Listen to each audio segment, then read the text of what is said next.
intervallic thinking and the diatonic thinking, how they work together and in what ways they are different, by just explaining what the quadrants are. So you are seeing this right side of this chart. That is all connected to the diatonic system.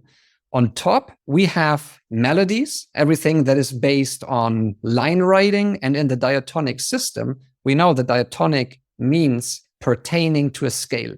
So this is all scale tone movement. And below this lower quadrant, we have chords. And this pretty much explains everything in the diatonic system. We have chords, scales, and then we can modulate, we can bring in counterpoint, we can do all the fancy things that conventional theory teaches us. Now, on the left side, we have the intervallic pendant. And on top, the upper quadrant, again, that is everything connected to line writing, to lines.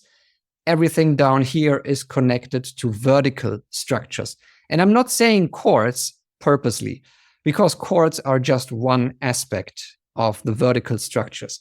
We refer to those guys as ICs, and this stands for interval combinations.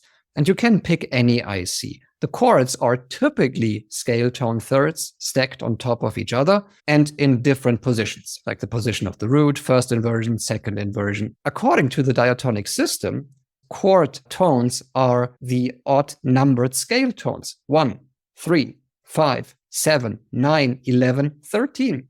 15, by the way, is the repetition of the root tone in 2 octaves. That's the explanation why the 13th chord is the most complex chord structure, by the way. You can't go more complex than this. In interval theory, you can have complete clusters and still make sense out of them, and voice lead them, and use them, and even combine them with the diatonic system. So how can we then transition between those quadrants? Because now we understand this is the diatonic side, that is the intervallic side. And the big question is, how can we make fluent transitions? Let's start with chords right here. The first thing that we introduce in lesson 1 as well is the matrix of modes. And that's the organization of the church modes, the 7 main modes, and some other scales. It is the coordination of the chords or the vertical structures on the diatonic side and line writing. So this is the connection between chords and lines. We have to have some formula, like a scale, that defines what fits. Otherwise, it's just random stuff. If we just take a line and look at the line isolated, like from one note to the next, how many chromatic steps up or down is it? Then we stepped into string theory.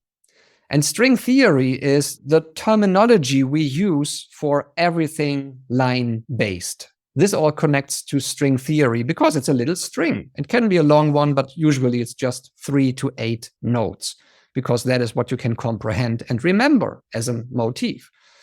Now, we out of a sudden, if we removed everything like the scale and the root tone, if we got rid of all that, we are into string theory, which is fantastic because now we are free with lines.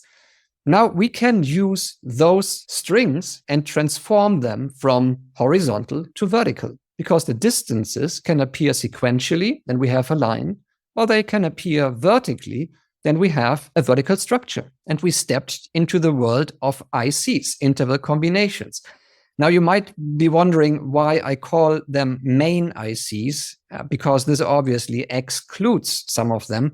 Yes, we exclude all the position changes of one structure because they are redundant. And this guy is just an interval combination that can live on its own. It doesn't have to be related to a scale, to a root, nothing. Now, the big question is, how do we organize those vertical things then with the lines? How do we judge all of that? Just by ear? No. No, it's via the overtone series or the harmonic series. This pretty much explains how the intervals behave, how the intervals want to move, to what places. And it's really interesting once you start seeing the natural behavior, because then you can work with this behavior or you can work against it. And out of a sudden, you play with the expectations of the listener and your audience. And that is pretty much how you organize the strings and your main ICs. Now, the moment we go to any IC and we put a root tone below it. Now we can say that's the root, and we look at the tones on top and we just look, well, what are the scale tones then? If this is scale tone 1 down there, if that is our root tone, then you can go back into the diatonic system. And now we made it full circle. So those things, they complement each other. It's just a different perspective. And the funny part is, the longer you stay inside the diatonic system, the more you find these connections also on your own, I guarantee. That is why so many composers have their own theories and their own ways of breaking out of this typical C major, F major, A minor chord progression stuff with the regular scales that everybody uses, because it's generic. It can still be emotional. I'm not saying it's bad. It's generic music. Now the production comes into play to make it more interesting. I understand. What I want to do quickly is to show you some of these elements here, like string theory and the main ICs in action, because I'm a big fan of making things more practical.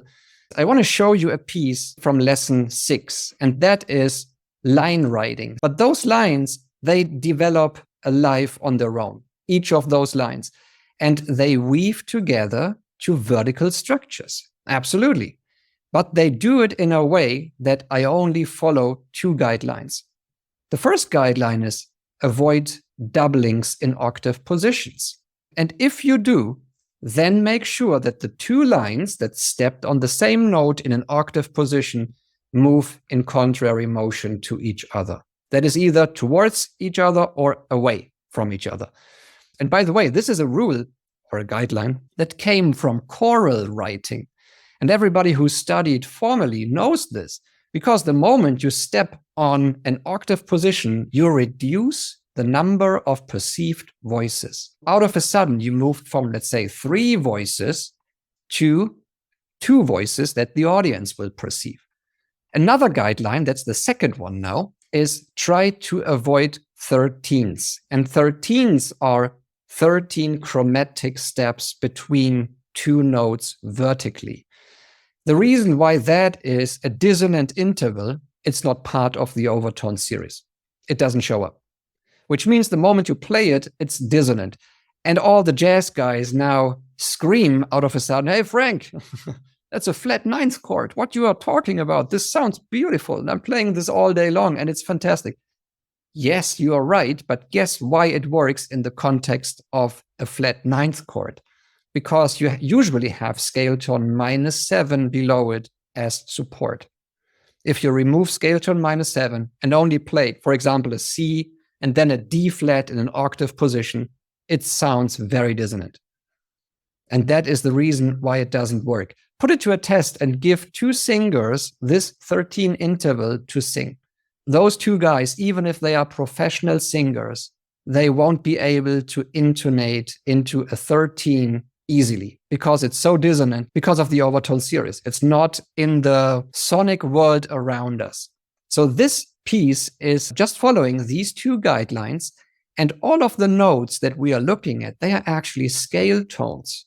These little markings in blue, like number 3 on a B flat, this stands for a scale. It's an abbreviation for a scale system that we use. Scale number 3, by the way, would be the Dorian. So let me then play this thing to you, and you will realize that it actually sounds very fluent because each line is independent, and the vertical connection is simply avoiding 13ths. That's pretty much all I did here. So that is connected to string theory. And here we go.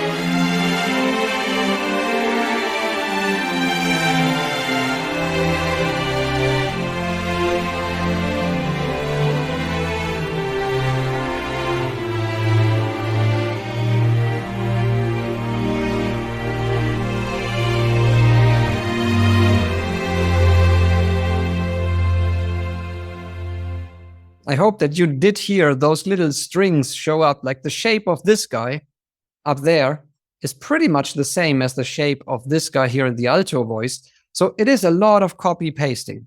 Absolutely. But the good news is it sounds very consistent this way. And each line has a wonderful independent life. Now, if I ask you, what's the chord progression? Obviously, that's a trick question. There is no chord progression. Intervallic thinking actually complements this thought. Same concept. We have 4 independent lines. This was my sketch down there, and this is what we will listen to on top. So let me make this a little bit bigger, and here we go.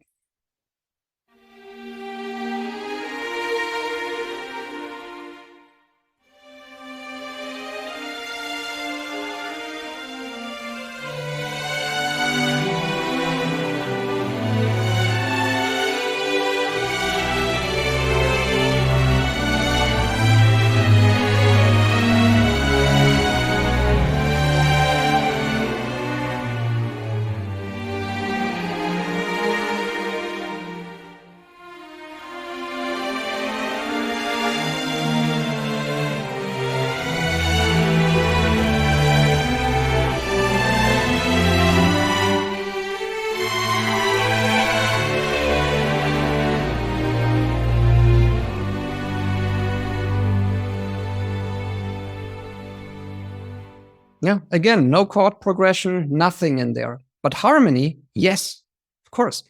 And that all connects to string theory.